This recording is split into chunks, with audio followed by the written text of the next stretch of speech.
જય સિયારામ. હેલો. આજ વૈશાખ સુદ 14 નરસંગ જયંતિ.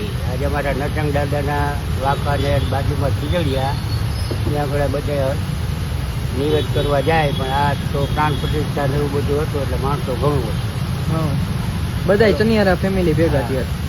અને બીજા નંબરમાં મારી થોડીક આગલી વાત કરી દો કે અહીંયા 50 વર્ષથી હું ધંધો કરું છું એટલે મને તો કંઈ કયા લુખા ભરતા અને કેટલાય એનો હિસાબ જ નથી, એટલા લુખા રોડ ઉપર આવી ગયા. મને એક ઠાકર સાહેબ બાજુમાં નિશાળના હાઈસ્કૂલના પ્રિન્સિપાલ એને એક ફેરે કીધું મને કે આ રહ્યો ને કે આખો રોડ ઉપર મફત થાય બધી વસ્તુ અને હેરાન કરે બધાને ગરીબ માણસોને.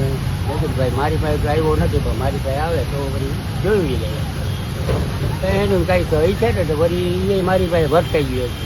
એટલે ચીઠી લખીને મોકલી કે આ ભાઈ ભેગું મારી સારી મોકલજો. પછી મારો તડકાનો મગજ તો કાંઈ કામ નહોતો કરતો, ચીઠી ફાડી નાખી. મેં એને કીધું જ્યાં તારા બાપની આવી નથી. એટલે એ લુખાની નોકરી માંડ્યા અને આયા કરે દારૂ પીને બસ ખોટા ફેર કરવાના ફેર. તો ઠાકર સાહેબ મને કે આ માણા બહુ કાંઈ વાંધો નહીં કે મારા અઠવાડિયામાં તેડી આવ્યો, ચીઠી લગન મોકલી, મેં ચીઠી ફાડી નાખી. ત્યારે અમારે રાતની ચાલુ હતું. પછી આ લીમડાના થડ પાસે બેઠો અને ઠાકર સાહેબ જો અહીંયા સામે જઈએ બગીચા સામે. પછી ઠાકર સાહેબ મને પહેલેથી ચુકારો જ દે અને અત્યારે હાલમાં ચુકારો જ દઈએ. આજે સવારે જ આવ્યા હતા, વળી મને યાદ આવ્યું કે ઠાકર સાહેબે મને સીધું તો આવી.